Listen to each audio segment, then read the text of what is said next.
Aziz, lumière! Ah, bien. Merci, Aziz.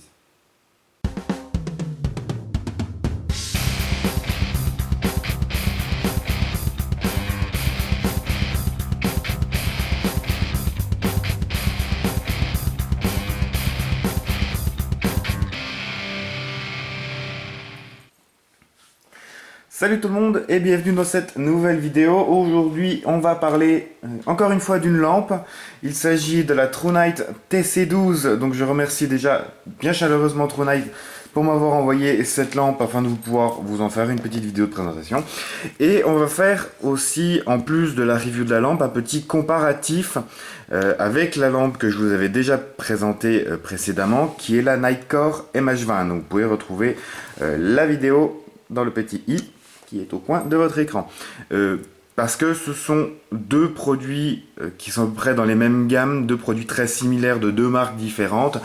Le but n'étant pas de dire celle-là est meilleure, celle-là est moins bien, mais de voir un peu les différences entre les deux produits.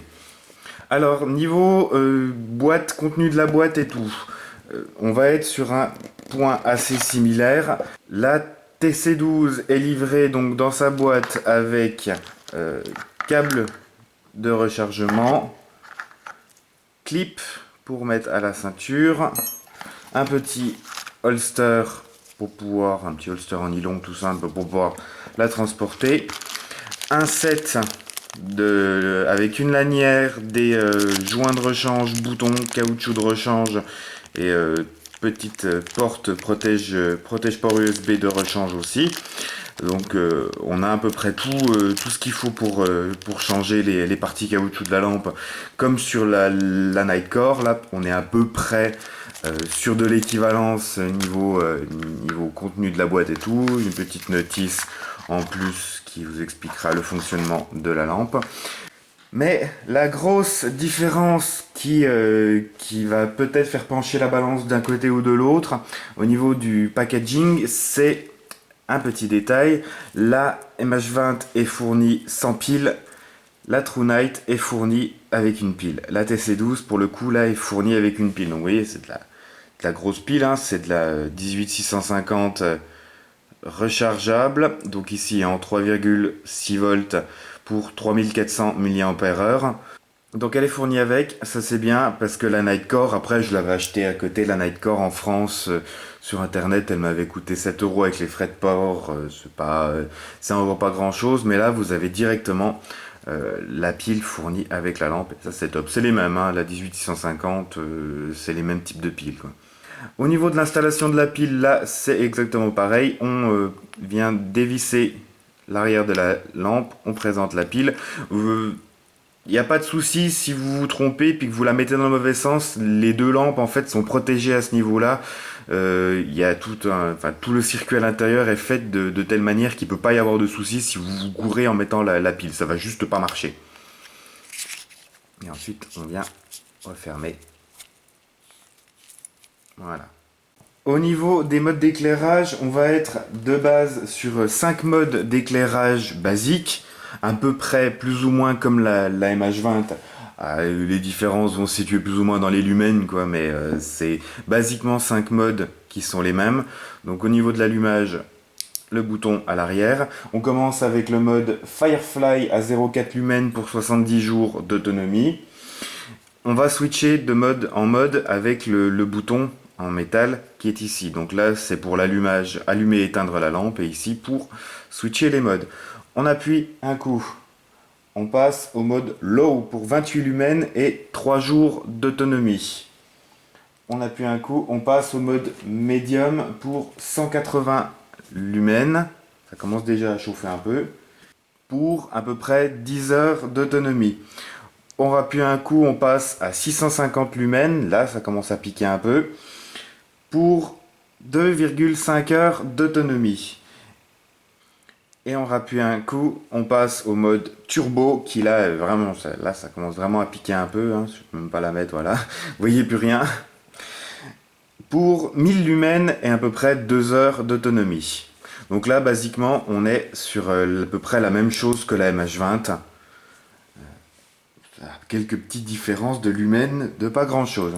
On a aussi un mode stroboscopique, donc il faut allumer la lampe, maintenir le bouton ici pendant une seconde. Voilà. On a le mode strobo qui est à 800 lumens pour à peu près 5 heures d'autonomie. Et c'est tout. La différence principale va être à ce niveau-là. La MH20 possède 3 modes spécifiques, donc le strobe, le SOS et le mode balise de détresse, alors que la TC12 ne va avoir que le strobo en mode spécifique. Honnêtement, le SOS et la balise de détresse, à moins d'en avoir vraiment besoin, c'est largement négligeable, mais c'est toujours bien, c'est toujours un petit détail en plus de les avoir.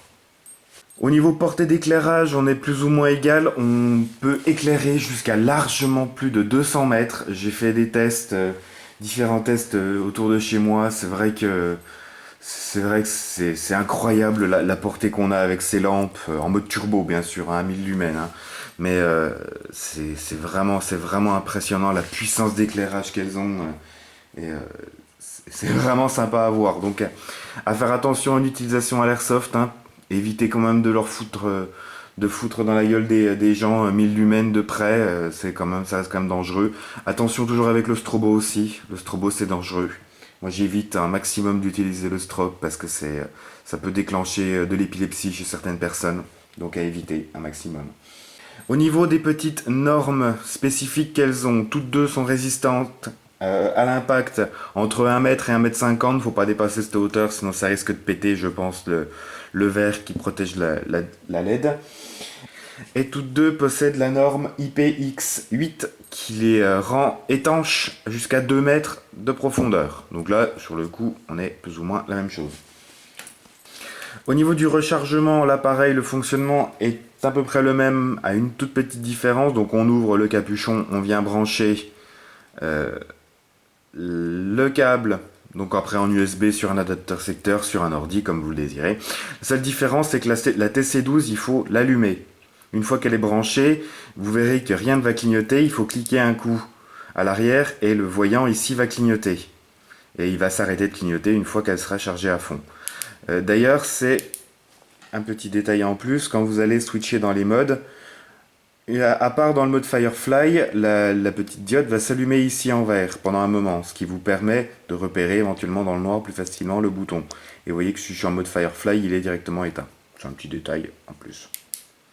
Pour terminer la comparaison, les dimensions, en fait, chacune a un endroit, une dimension qui va permettre éventuellement de la monter sur une réplique d'Airsoft. Je l'ai déjà fait. J'utilise en fait un anneau de montage de lunettes basique. Je peux monter sur la Nightcore à cet endroit-là, ça fait pile le diamètre qu'il faut, et sur la TC12 à cet endroit-là. Pareil, c'est pile le diamètre qu'il faut, donc les deux peuvent être montés en utilisant éventuellement un anneau de montage, ce qui peut être utile. C'est à ce niveau-là que la TrueNight va se distinguer peut-être un peu plus, c'est dans sa facilité d'utilisation, surtout une fois qu'elle est montée en fait sur une réplique. La Nightcore, j'avais galéré un peu parce que dans le noir, sans forcément voir avec les gants, vu que tout se gère avec le bouton qui est ici, c'est pas forcément avec les gants, c'est pas forcément facile de le sentir et de le trouver. Mais après, pour une utilisation plus EDC extérieure et tout, c'est pas honnêtement dérangeant. Alors que la TrueNight, vous avez juste à régler votre mode, parce qu'il y a une mémoire, donc si je l'éteins dans le deuxième mode, dans le troisième mode, je la rallume, elle est toujours dans ce mode-là. Une fois que vous avez en fait réglé votre mode d'éclairage avec ce bouton-là, et ben en fait c'est beaucoup plus facile dans le noir à trouver le bouton d'allumage parce que vous savez qu'il est à l'arrière de la lampe. Donc même sans le voir, vous pouvez très facilement le trouver. Ça rend, même s'il y a deux boutons, au final, ça rend une utilisation un petit peu plus simple, un petit peu plus intuitive. Et comme vous le voyez, je ne suis pas obligé d'appuyer à fond pour allumer. Si j'appuie à peine, ça va allumer. Dès que je vais relâcher, ça va s'éteindre. Après, je peux faire le clic complet. Deux produits de la même gamme, mais de marques différentes. Les prix, pareil, tournent à peu près aux alentours des mêmes gammes. On est à peu près là à 70$ pour la TC12. Et c'est à peu près le prix équivalent de la MH20. À savoir que TrueNight vous propose un code de réduction de 5% sur le magasin officiel TrueNight. Je vous remets tous les liens dont vous avez besoin dans la description de la vidéo. Voilà. Au final, deux lampes de marques différentes, mais deux lampes que j'adore énormément toutes les deux. Honnêtement, au final, pour les avoir utilisées les deux, je ne saurais pas tellement laquelle choisir. Après, la Nightcore est beaucoup plus compacte. Vous voyez qu'elle tient quand même quasiment dans la main. Elle est beaucoup plus compacte, beaucoup plus petite, alors que celle-là est déjà un petit peu plus massive, surtout un petit peu plus longue. Vous voyez quand même la différence. Mais ça reste deux produits que j'aime énormément. Je ne saurais pas tellement laquelle choisir. Mais vous avez toutes les infos, toutes les différences pour pouvoir, de votre côté, faire votre choix. Voilà, j'ai pas grand chose d'autre à vous dire là-dessus. Si vous avez des questions, n'hésitez pas à me le faire savoir dans l'espace commentaire de la vidéo.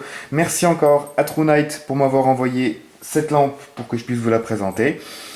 Sur ce, je vous dis merci de me regarder. N'hésitez pas à liker, à partager, à commenter et à vous abonner à ma chaîne si ce n'est pas déjà fait. Sur ce, je vous dis salut, airsoftez bien et à la prochaine!